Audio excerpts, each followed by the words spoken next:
그래서 영장 공작을 한 정계선, 오동훈, 이 자파 커넥션이 수사 대상이다.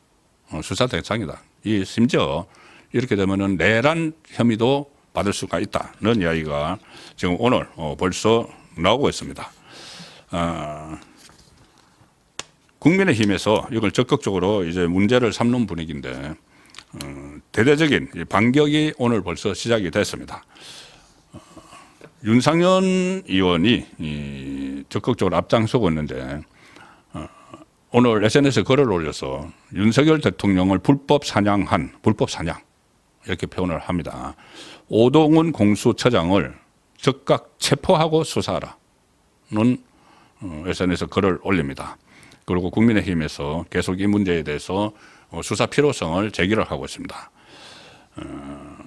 불법 사냥의 전모가 밝혀졌다. 윤석열 대통령을 향한 윤곽근 변호사가 압수수색 영장과 통신영장을 관할 법원인 서울중앙지법에 신청을 했으나 기각된 것을 확인했다고 이렇게 밝혔고, 결국 오동훈은 우리법 연구회 출신 판사가 있는 서울 서부지방법원으로 판사 쇼핑을 해서 체포영장과 수색영장이라는 일종의 대통령 사냥 허가서를 받았다. 대통령 사냥 허가서를 이 좌파 판사들이 있는 곳에 가서 받아냈다. 그래서 이제 사건의 전모가 밝혀졌기 때문에 법원은 불법 구속된 윤석열 대통령을 즉각 석방하라 이렇게 촉구를 했습니다. 그리고 검찰은 오동훈 처장을 즉각 체포를 하고 공수처의 불법 수사, 체포에 대해서 철저하게 수사를 해야 한다. 체포 수색 영장을 발부한 이순형, 신한미, 차원경 서부지부 판사도 공수처와 검은 거래가 없었는지 이것도 밝혀내야 된다. 그리고 그 위에 있었던 정계선 서부지방법원장도 이 과정에서 영향력을 행사했는지 또 같이 수사를 해야 되는 것이죠. 이게 그때 다시 한번 좀 복기를 해보시면은 상당히 문제가 심각했습니다. 오동훈 공수처장이 수사권도 없는데 본인이 그때 검찰과 경찰에서 나눠서 각자 수사를 하고 있던 것을 고위공직자에 대한 수사를 공수처가 하겠다고 하면은 다 넘겨줘야 됩니다. 그때는 무슨 너희들이 뭐 수사권이 있는지 없는지 그것은 그 다음 문제고, 공수처법에 그렇게 되어 있습니다. 공수처가 수사 이첩을 요구를 하면 다 넘겨줘야 되니까 검찰이 하던 것도 다 넘겨주고 경찰이 하던 것도 다 넘겨줬죠. 그래가지고 수사를 했는데 이게 수사권이 없는 기관이기 때문에 내란죄에 대해서 윤석열 대통령이 거기에 응하지를 않았죠. 응하지를 않고 무슨 소환하는데 그거 불법인데 왜 그 소환을 출석을 하느냐. 응하지를 않았습니다. 응하지를 않으니까 무슨 체포영장을 이제 발부받아가지고 서울 서부지방법원에서 체포영장을 발부받아가지고 이 체포하겠다고 뭐 경찰하고 뭐 같이 둘러싸가지고 한남동에서 그때 큰 이 혼란이 벌어졌었죠. 국민의힘 의원들이 40몇 명이 또 가서 지키고 이런 일도 있었는데 그때 바로 배후에 민주당이 있었습니다. 민주당 이재명이 계속 이재명과 이 헌법재판소 커넥션과는 별개로 민주당 쪽에서 공수처와도 커넥션을 맺고 있었죠. 그래서 이 정청래 같은 경우에 뭐 법사위로 공수처장 오동훈을 불러가지고 그것을 완전히 판을 깔아줘서 왜 빨리 들어가서 체포하지 않느냐. 총을 쏴서라도 밀고 들어가라. 자, 그런 말까지 했습니다. 국회의원들이 이 공수처장을 불러다 놓고 총을 쏴서라도 들어가서 이 대통령을 체포를 하라. 이렇게 하니까는 오동훈이 완전히 충성맹세를 했죠. 예, 유념하겠습니다. 그러면서 또 가서 이 중도 일부 직전까지 갔다가 2번인가 이렇게 막 밀고 들어갔죠. 또 영장이 다 만료가 되니까 새로 발부받아서 막 들어가고 했는데 어쨌든 큰 충돌은 없이 다행스럽게 윤석열 대통령이 이제 거기 응했죠. 충돌이 일어날까봐 응했는데 그 자체가 지금 불법이었다는 것을 서울중앙지방법원에서 이 영장을 기각을 하면서 이제 주진우 의원이 받은 정보로는 그 기각 사유가 이 공수처가 내란 수사권이 없기 때문에 이렇게 돼 있다는 것이고, 지금 공수처는 그 중첩 그 청구를 했기 때문에 그렇다. 중복 청구를 했기 때문에. 중복 청구는 왜 하죠? 어쨌든 그래서 이제 수사권이 없다는 법원의 판단이 아직 안 나왔다고 이렇게 주장을 하는데, 그거는 곧 이제 밝혀질 겁니다. 그게 밝혀지면 상당한 이 회오리 바람이 예상이 되는데, 어쨌든 이거는 국가기관의 범죄 행위죠. 다른 기관도 아니고, 국가기관이 다른 기관도 아니고, 이 수사권을 공수처, 공직자 비리를 수사하겠다는 그 국가기관이 일종의 범죄 행위를 한 겁니다. 범죄 행위를 해서 윤석열 대통령 탄핵 몰이를 하는데 앞장서는 그런 그 상황이 어쨌든 벌어졌던 겁니다. 그래서 이게 실정법 위반이다는 그 논란이 지금 벌써 제기가 되고 있고, 공수처를 비롯해서 국가기관들이 실정법을 위반을 했다. 그리고 거기다가 그걸 또 은폐, 감추려는, 인멸을 하려는 그런 시도까지 지금 있었던 거죠. 그래서 조금 전에 말씀드린 대로 이 국민의힘에서 오동훈 처장은 즉각 체포하고 수사를 해야 된다. 그 다음에 영장을 발부한 서법지분 판사들도 공수처와의 검은 거래는 없었는지, 정말 이게 법과 양심에 따라서 한 게 아니고 공수처와의 검은 거래, 특히 서부지방법원장 정계승과 오동훈 그 동기 사이에 어떤 거래가 없었는지 우리에게 보내. 서울중앙지방법원에서 이 빠꾸 맞았단 말이지. 그러니까 퇴짜 맞았단 말이지. 그럼 우리에게 보내. 우리 여기 쫙 깔려 있어. 우리 우리법연구회 출신 내 후배 판사가 영장 전담 판사야. 보내. 뭐 이렇게 했을 가능성 또 다 살펴봐야, 수사를 통해서 살펴봐야 된다는 이야기입니다.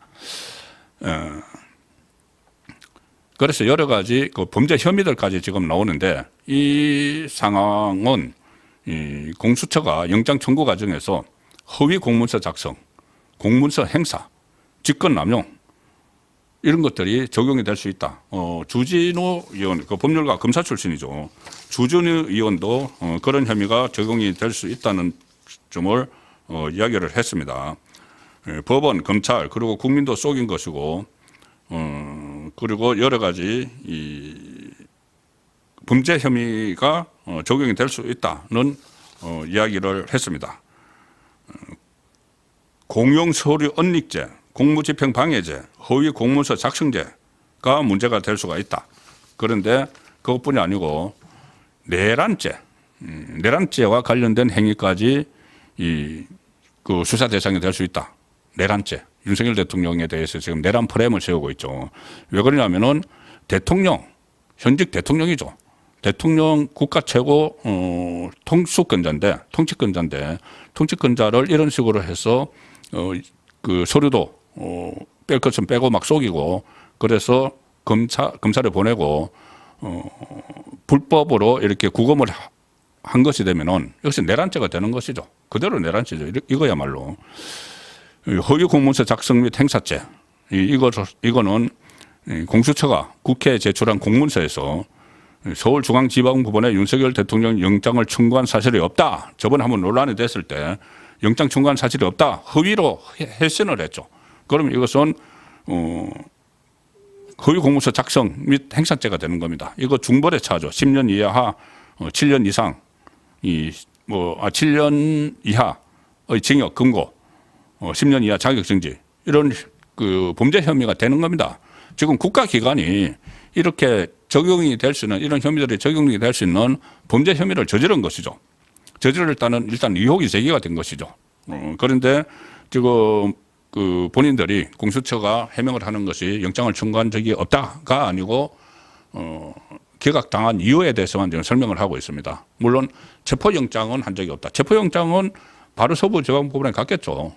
서부지방법원에 수색영장하고 체포영장을 같이 했는데, 그 전에 압수수색영장하고 통신영장이 서울중앙지방법원에서 기각이 되는 것을 보고, 이것은 서울중앙지방법원에 안 되겠다. 그리고 그 기각 사유가 특히 이 주진우 의원이 일단은 그 주장을 하고 있지만 확인이 돼야 되지만은, 기각 사유가 내란죄 수사권이 없는 공수처가 청구한 것은 받아들일 수 없다 이렇게 됐다면은 더 이상 서울중앙지방법원에 안 하고 서부지방법원으로 가져갔겠죠. 자, 그래서 이 여러 가지 범죄 그 혐의를 받을 수가 있는데 직권 남용 권리 행사 방해죄도 가능하다. 공수처가 관할 법원이 아닌 서부지법에 영장을 청구해서 수사 절차를 왜곡하고 피의자의 적법한 방어권을 침해를 했다. 이 피의자는 윤석열 대통령이죠. 방어권까지 침해를 했다. 그리고 가장 중요한 게 이겁니다. 이게 지금 구속 취소를 심의를 지금 하고 있는데 어떻게 되냐 하면은 이 상황이 되면은 이게 불법 체포 및 감금죄 형법 제 124조에 의해서 대통령을 불법 체포 및 감금을 하고 있는 게 된다는 이야기입니다. 기각된 영장을 그러니까 중앙지방법원에서 한번 기각됐는데 그 영장 사실을 기재하지 않고 다시 청구해서 발부를 받았고 그거를 근거로 대통령을 체포하고 감금을 했다. 그럼 이거 불법이죠. 불법 체포 및 감금죄가 되는 것이죠. 이건 상당히 무거운 죄가 되고 특히 현직 대통령이니까 이것은 엄청난 후폭풍이 일어날 수도 있는 상황입니다. 내란죄라는 것은 지금 저희들이 이제 내란 프레임 윤석열 대통령에 대해서 많이 씌웠죠. 그래서 뭐 국헌을 문란할 목적으로 폭동을 일으킨 경우 그것이 윤석열 대통령에게 그 프레임을 씌웠는데 잠시 후에 제가 이 프레임이 어떻게 깨지고 있는지를 설명을 드릴 텐데 어쨌든 공수처의 이런 행위에 대해서도 내란죄까지 검토를 할 수 있다. 문서에서 그 공수처와 특정 법원 간의 조직적인 공모를 통한 대통령 체포가 만약에 확인이 되면은 이 내란죄까지도 적용할 수 있다. 물론 이게 뭐 현실적으로는 한계가 있겠지만은 어쨌든 국가의 기관이 수사기관이 범죄 행위를 저질렀다는 의혹이 제기가 되고 그 행위로 인해서 지금 현직 대통령이 불법 구금이 돼 있는 상태면은 당연히 이 책임을 물어야 되는 그런 상황이죠. 자, 그런데 이 상황에서 제가 말씀드렸죠. 오늘 불법 그 영장 청구 이런 것이 폭로가 됐는데, 그러니까 공개가 됐는데 그 직전에 이런 기사가 하나 올라왔습니다. 지금 이렇게 되면은 경찰도 그때 같이 경찰 경력을 동원을 해서 막 그 한남동 간사로 가서 밀고 올라가고 막 했죠. 그 영장 가지고 불법성 있는 영장을 가지고 그러면 경찰도 이 책임을 물어야 되는데 경찰 발로 오늘 이런 기사가 하나 나왔습니다. 윤석열 대통령을 입건을 했다. 경찰에서 또 입건을 했다. 뭐냐면은 체포영장 집행방해 혐의로 입건을 했다. 이게 경찰에서도 흘러나왔습니다.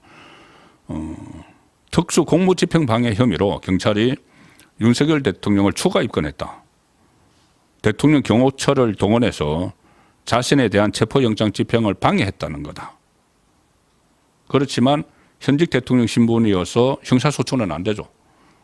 형사소추되는 것은 다른 건 불소추 특권이 있고 형사소추되는 것은 내란이나 외환의 죄이기 때문에 그 소추는 안 되는데 그런데 왜 이것을 입건을 했다고 오늘 발표를 했느냐?